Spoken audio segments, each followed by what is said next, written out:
warahmatullahi wabarakatuh.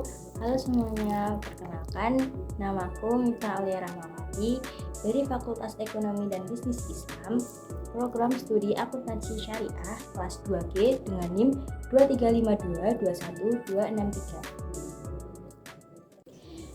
Jadi di sini untuk memenuhi tugas akhir semester mata kuliah Sejarah Peradaban Islam, saya akan menjelaskan materi tentang zaman Nabi Muhammad SAW.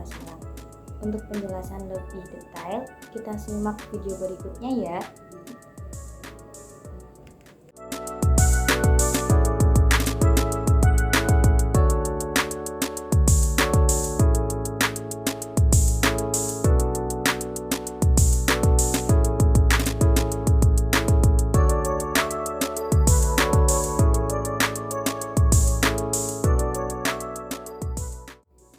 Bagaimana riwayat hidup Nabi Muhammad ketika lahir?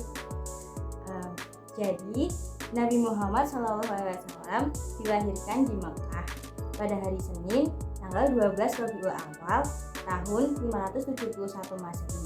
Nabi Muhammad tumbuh menjadi anak yang cerdas dan berakhlak mulia.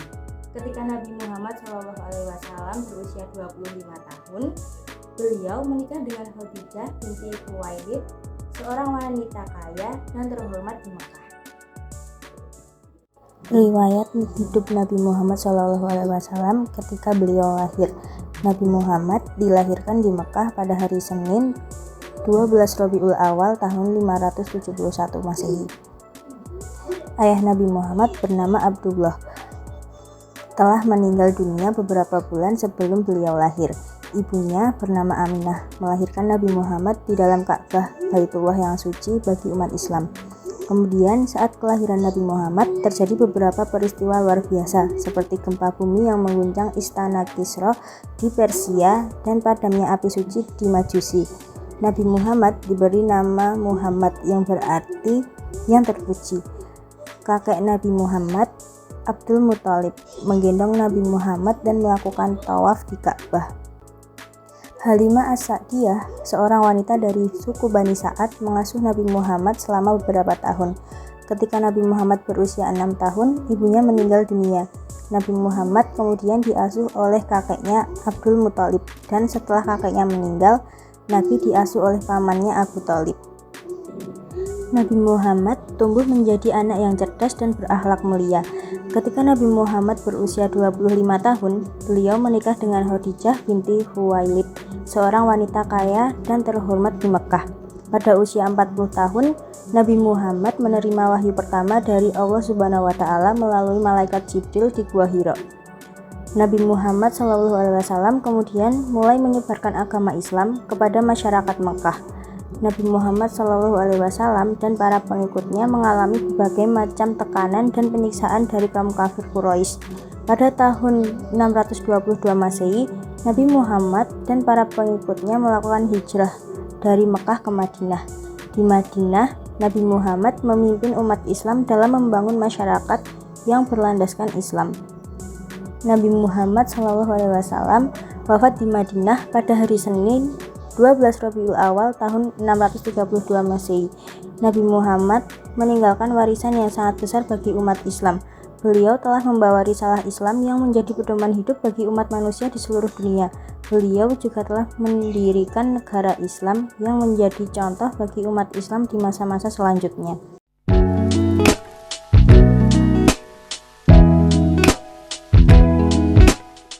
Bagaimana perjalanan Nabi Muhammad ketika berdagang? Nabi Muhammad dikenal sebagai pedagang yang sukses sejak muda. Beliau memulai berdagang bersama pamannya yang bernama Abu Thalib. Ketika berusia 12 tahun, Nabi Muhammad membantu pamannya berdagang ke Syam. Kemudian pada saat remaja, Nabi Muhammad mulai berdagang secara mandiri. Perjalanan Nabi Muhammad dalam berdagang. Nabi Muhammad dikenal sebagai pedagang yang sukses sejak usia muda. Beliau memulai berdagang bersama pamannya Abu Thalib ketika berusia 12 tahun. Nabi Muhammad membantu pamannya berdagang ke Syam sejak kecil. Nabi Muhammad mulai berdagang secara mandiri pada saat usia remaja. Beliau melakukan perjalanan dagang ke berbagai wilayah seperti Yaman, Syam, dan Mesir. Setelah itu, pada saat Nabi Muhammad sudah dewasa, Nabi Muhammad menikah dengan Khadijah binti Khuwailid, seorang janda kaya raya. Khadijah membantu Nabi Muhammad dalam mengelola usahanya.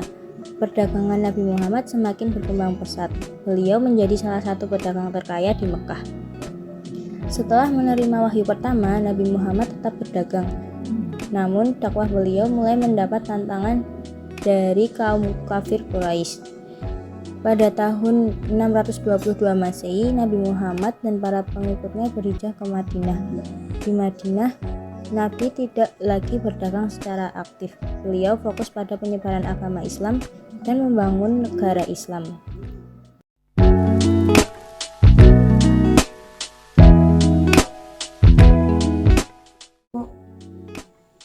Bagaimana Nabi Muhammad diangkat menjadi Rasul?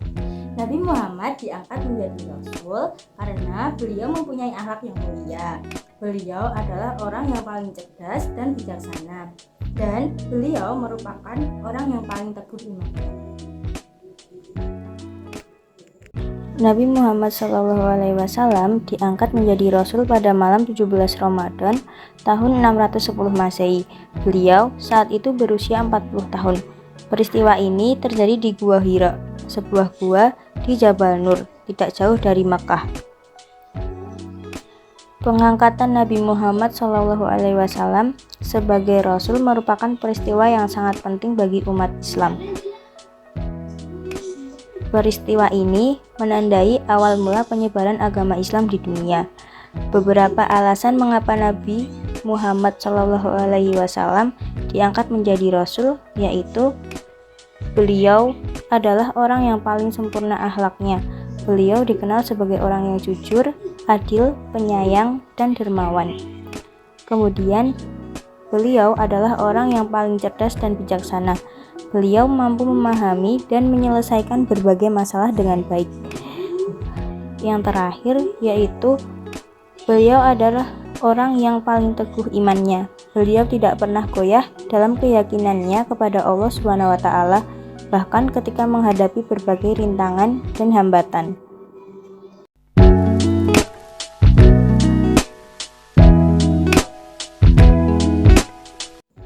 Bagaimana strategi Nabi Muhammad dalam periode Mekah? Beberapa strategi Muhammad dalam dakwah di Mekah yaitu yang pertama, secara sembunyi-sembunyi. Kemudian pemilihan waktu yang tepat dan penekanan pada nilai-nilai moral dan kemanusiaan. Kemudian penggunaan metode dakwah yang variatif. Selanjutnya yaitu pembinaan dan penguatan umat muslim, kesabaran dan keteguhan iman. Selanjutnya yaitu strategi Nabi Muhammad dalam periode Mekah. Nabi Muhammad memulai dakwahnya di Mekah pada usia 40 tahun. Periode Mekah dari tahun 610 hingga 622 Masehi merupakan masa penuh tantangan bagi Nabi Muhammad dan para pengikutnya, karena mereka harus menghadapi tantangan keras dari kaum kafir Quraisy. Untuk menghadapi situasi ini, Nabi Muhammad menerapkan beberapa strategi dakwah yang efektif, antara lain yang pertama yaitu dakwah secara sembunyi-sembunyi. Pada awal periode Mekah, Nabi Muhammad fokus menyebarkan Islam kepada orang-orang terdekat seperti keluarga dan sahabat karibnya. Dakwah dilakukan secara sembunyi-sembunyi untuk menghindari konfrontasi langsung dengan kaum kafir Quraisy yang berkuasa di Mekah. Strategi ini efektif dalam membangun komunitas muslim awal yang kuat dan terikat erat dengan akidah Islam. Yang kedua yaitu pemilihan waktu dan tempat yang tepat. Nabi Muhammad memilih waktu dan tempat yang tepat untuk berdakwah, seperti malam hari, tempat yang sepi, dan saat berkumpulnya orang-orang. Hal ini dilakukan untuk menghindari perhatian dan gangguan dari kaum kafir Quraisy. Yang ketiga yaitu penekanan pada nilai-nilai moral dan kemanusiaan. Yang keempat, penggunaan metode dakwah yang variatif. Nabi Muhammad menggunakan berbagai metode dakwah seperti ceramah, diskusi, tanya jawab, dan kisah-kisah inspiratif. Kemudian yang kelima, pembinaan dan penguatan umat muslim. Nabi Muhammad mendirikan rumah tangga sebagai tempat berkumpul dan pembinaan para sahabat, di mana beliau mengajarkan Al-Quran, Al-Hadis, dan berbagai ilmu agama lainnya. Yang keenam, kesabaran dan keteguhan iman. Nabi Muhammad selalu bersabar dan teguh dalam menghadapi berbagai rintangan dan hambatan. Beliau tidak pernah menyerah dalam menyebarkan Islam, bahkan ketika dianiaya dan dipersekusi oleh kaum kafir Quraisy. Keteladanan Nabi Muhammad menjadi inspirasi bagi para sahabat untuk tetap teguh dalam iman dan perjuangan mereka. Strategi-strategi dakwah Nabi Muhammad SAW di Mekah terbukti efektif dan dalam membangun fondasi Islam yang kuat. Meskipun dakwah pada periode ini penuh dengan tantangan, namun strategi yang tepat dan keteguhan Nabi Muhammad berhasil menarik banyak pengikut dan mengantarkan Islam pada fase selanjutnya di Madinah.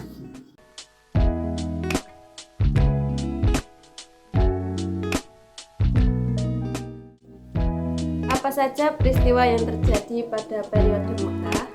Ada beberapa peristiwa yang terjadi pada saat periode Mekah. Yang pertama yaitu penerimaan wahyu, yang kedua yaitu dakwah secara sembunyi-sembunyi, yang ketiga yaitu pembentukan Darul Arqam, yang keempat yaitu pertentangan kaum Quraisy.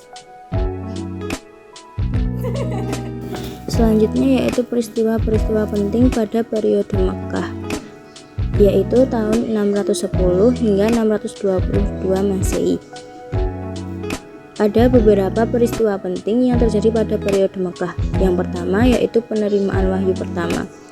Pada malam 17 Ramadan tahun 610 Masehi, Nabi Muhammad menerima wahyu pertama dari Allah Subhanahu wa taala melalui malaikat Jibril di Gua Hira. Kemudian yang kedua, dakwah secara sembunyi-sembunyi. Awalnya, Nabi Muhammad merahasiakan dakwahnya kepada orang lain karena khawatir akan reaksi negatif dari masyarakat Mekah yang masih menyembah berhala. Yang ketiga, yaitu pembentukan Darul Arqam. Pada tahun 616 Masehi, Nabi Muhammad mendirikan sebuah rumah tangga sebagai tempat berkumpul dan pembinaan para sahabat.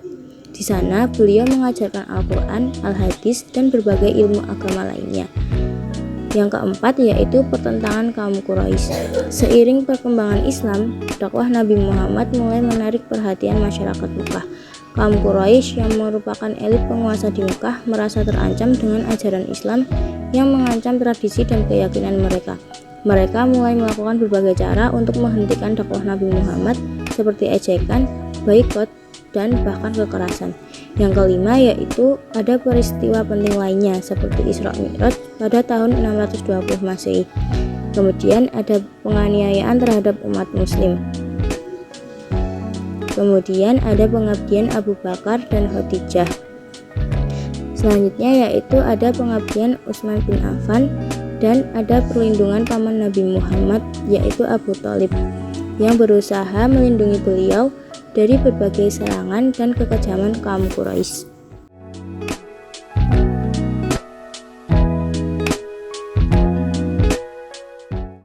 Bagaimana strategi Nabi Muhammad pada periode Mekah? Strategi utama yang diterapkan oleh beliau yaitu yang pertama membangun Masjid Nabawi, yang kedua membentuk Piagam Madinah, yang ketiga memperkuat persaudaraan umat Islam, yang keempat menetapkan sistem pertahanan, yang kelima memperluas dakwah Islam, yang keenam meletakkan dasar hukum Islam, dan yang ketujuh yaitu membangun ekonomi umat Islam. Selanjutnya, strategi dakwah Nabi Muhammad SAW di Madinah pada tahun 622 hingga 632 Masehi. Beberapa strategi utama yang beliau terapkan yaitu yang pertama membangun Masjid Nabawi. Masjid Nabawi menjadi pusat kegiatan umat Islam di Madinah, berfungsi sebagai tempat ibadah, pendidikan, dan musyawarah. Masjid ini menjadi simbol persatuan dan kekuatan umat Islam serta menandai berdirinya negara Islam pertama di dunia. Yang kedua, membentuk Piagam Madinah. Piagam Madinah merupakan sebuah konstitusi yang mengatur kehidupan bermasyarakat di Madinah yang terdiri dari berbagai suku dan agama. Piagam ini menjamin hak dan kewajiban setiap warga negara serta mempromosikan toleransi dan perdamaian antar umat beragama. Yang ketiga yaitu memperkuat persaudaraan umat Islam. Nabi Muhammad mempersaudarakan kaum Muhajirin, pendatang dari Mekah, dengan kaum Ansor, penduduk asli Madinah, untuk membangun rasa persatuan dan saling membantu. Persaudaraan ini menjadi fondasi penting dalam membangun masyarakat Islam yang kuat dan solid. Kemudian yang keempat yaitu menetapkan sistem pertahanan. Nabi Muhammad mendirikan pasukan militer dan melindungi Madinah dari serangan musuh, terutama dari kaum Quraisy yang tidak terima dengan hijrahnya beliau. Yang kelima yaitu memperluas dakwah Islam. Nabi Muhammad mengirim utusan ke berbagai wilayah untuk menyebarkan agama Islam dan mengajak masyarakat untuk memeluknya. Beliau juga menyambut kedatangan berbagai delegasi dari suku-suku Arab yang ingin belajar tentang Islam dan menjalin hubungan dengan negara Islam. Yang keenam yaitu meletakkan dasar hukum Islam. Nabi Muhammad mulai menerapkan syariat Islam secara bertahap di Madinah, termasuk dalam hal ibadah, muamalah, dan hukum pidana. Yang ketujuh atau yang terakhir yaitu membangun ekonomi umat Islam. Nabi Muhammad mendorong umat Islam untuk bekerja dan berusaha dalam bidang ekonomi seperti perdagangan dan pertanian. Beliau juga menetapkan aturan-aturan ekonomi yang adil dan berlandaskan syariat Islam.